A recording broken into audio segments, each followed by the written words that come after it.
네, 서울 광진구의 실내 체육시설에서 발생한 집단 감염은 계속 번지고 있습니다. 체육시설뿐 아니라 음식점과 각종 모임 등 일상 곳곳에서 조용한 확산이 이어지고 있습니다. 정부는 다음 달 2일까지를 특별 방역관리 주간으로 정해서 확산세 잡기에 나서는데요. 자세한 내용 취재기자 연결해서 알아보겠습니다. 김다연 기자.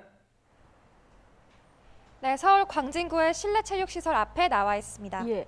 자, 그곳은 첫 확진자가 나온 이후에 지금 2주 정도가 지났는데요. 영업은 재개됐습니까? 네, 그렇습니다. 확진자가 나온 이곳 실내 체육시설은 앞서 2주 동안 문을 닫은 뒤 어제부터 영업을 재개했습니다. 서울시는 조금 전 브리핑을 통해서 오늘 새벽 0시 기준으로 지금까지 이곳과 관련해 확진자 50명이 나왔다고 밝혔습니다. 이 가운데 서울시 내 확진자만 46명입니다. 지난 9일 이용자 1명이 처음 확진된 뒤 감염자가 꾸준히 늘어 2자릿수로 번졌는데요. 앞서 방역당국은 첫 확진자가 나오고 지난 3일부터 10일까지 시설 방문자는 검사를 받아달라고 당부했습니다. 이곳은 헬스장과 사우나, 골프 연습장 등이 한데 모여있는 구조입니다. 역학조사 결과 해당 시설은 방역수칙 개시와 출입자 관리, 주기적 소독 등은 잘 지켜왔던 것으로 확인됐습니다. 하지만 지하에 있어 환기가 어렵고 일부 이용자는 마스크 착용이 미흡했던 것으로 조사됐습니다. 확산세가 좀처럼 잡히지 않는 건 이렇게 기존 집단 감염 사례에서 확진자가 꾸준히 나오는 데다 다양한 일상 공간에서 신규 감염 사례가 나오고 있기 때문인데요. 경기도 성남시의 한 운동시설과 관련해 하루 새 10명이 한꺼번에 확진 판정을 받아 지난 22일 이후 이용자 등 확진자 14명이 나왔습니다.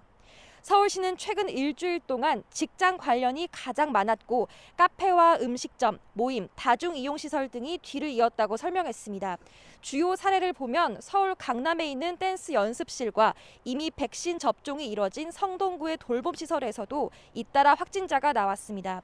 댄스 연습실의 경우 하루 새 4명이 추가돼 전국적으로는 28명이 확진됐습니다.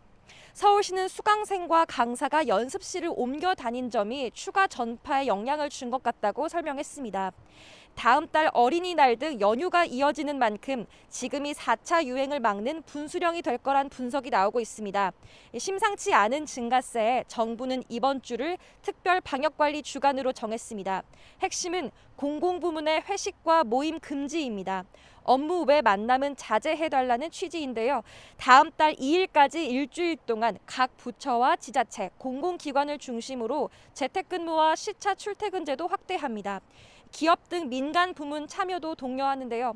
방역당국은 이에 대한 불시 점검을 벌이고 경찰은 유흥시설 등 방역수칙 위반이 빈번한 업소를 수시로 단속하기로 했습니다. 또 이번 주 확산 추이를 보고 다음 주부터 적용할 거리두기 단계 조정 여부를 결정한다는 방침입니다. 지금까지 서울 광진구의 실내체육시설 앞에서 YTN 김다연입니다.